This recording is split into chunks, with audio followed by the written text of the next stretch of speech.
আসসালামু আলাইকুম। আসসালামু আলাইকুম। আমরা আজকে শিখব নিঃশেষে বিভাজ্য না হলে কিভাবে সূত্রটা হয় সেটা দেখব। দেখেন এই সূত এই ভাগ থেকে কিন্তু আমরা পুরোটাই শিখতে পারবো। এখানে দেখেন ভাজ্য হলো ৩৬, ভাজক হলো ৫, ভাগশেষ হলো ১ আর ভাগফল হলো কত? ভাগফল হলো আমার ৭। এটা আমি লিখে দেখাচ্ছি। তো এটা আমি লিখে দেখালাম। দেখেন ভাজক হলো ৫, ভাজ্য হলো ৩৬, ভাগফল হলো ৭, ভাগশেষ হলো ১। তো এইটা যদি আপনারা বুঝতে পারেন তাহলে আপনারা কিন্তু নিঃশেষে বিভাজ্যের ক্ষেত্রে আপনারা কিন্তু ইজিলি করতে পারবেন। এখানে দেখেন ভাজক সমান সমান কি? ভাজক সমান সমান হলো ভাজ্য বিয়োগ ভাগশেষ ভাগ ভাগফল। ভাজ্য ওখানে কত ছিল দেখেন ৩৬ আর ভাগশেষ ছিল ১ তাই আমরা বিয়োগ করছি। আর ভাগ হলো ভাগফল। ভাগফল কিন্তু ৭। দেখেন ৩৬ থেকে যদি ভাজ্য থেকে যদি ভাগশেষ ১ বাদ যায় তাহলে থাকে ৩৫ আর ওই ভাগফল ছিল ৭ ওটা ভাগ দিলে আমার বের হচ্ছে কত? ৫। ওইখানে কিন্তু দেখেন ভাজক কিন্তু ৫ আছে। এখানেও কিন্তু আমার ভাজক ৫ই বের হলো। ঠিক সেমভাবে আমি সবগুলোই দেখাবো। আপনারা ইজিলি সবগুলো সূত্রই দেখাবো। আপনারা ইজিলি একটু কষ্ট করে দেখে নিবেন। এইটা সূত্র দেখেন, ভাজ্য সূত্র দেখেন। ভাজ্য সূত্র হলো ভাজক গুণন ভাগফল যোগ ভাগশেষ। ভাজ্য সূত্র কি? ভাজক গুণন ভাগফল যোগ ভাগশেষ। এই সূত্রটা যদি আমরা এখানে বসায় দিই তাহলে কিন্তু আমরা ইজিলি বুঝতে পারবো। দেখেন ওই অঙ্কে ভাজক কত ছিল? ভাজক ছিল ৫। তো আমরা এখানে ভাজক যেহেতু ৫ আমরা ৫ লিখলাম। ভাগফল কত ছিল? ভাগফল ছিল ৭, ৭ লিখলাম।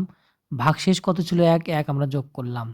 তাহলে কত হয় দেখেন ৫ ৭ টা ৩৫ যোগ ১ সমান ৩৬। এই ভাজ্য ৩৬ আর এখানে ভাজ্য কিন্তু ৩৬ আছে। দেখেন এই যে ভাজ্য ৩৬ আমরা কিন্তু বের হয়ে চলে আসছে। ঠিক সেমভাবে আমরা সবগুলোই করব। এখানে ভাজক করছি, ভাজ্য করছি, এবার ভাগফল করব, তারপর ভাগশেষ করব। আপনারা ভিডিওটা কন্টিনিউ করতে থাকেন তাহলে সহজে বুঝতে পারবেন। একদম সূত্রের সাহায্যে প্রমাণ। এবার দেখেন ভাগফল কত হয়? ভাজ্য বিয়োগ ভাগশেষ ভাগ ভাজক। যেমন ভাজ্য ছিল ৩৬, ভাগশেষ ছিল ১, ভাজক ছিল ৫। ৩৬ থেকে ১ বাদ দিলে হয় ৩৫। ৩৫কে ৫ দিয়ে ভাগ দিলে কিন্তু ৭। ভাগফল আমার ৭। এখানে কিন্তু ভাগফল আমার ৭ই আছে দেখেন। ভাগফল ৭। এবার আমরা বের করব ভাগশেষ।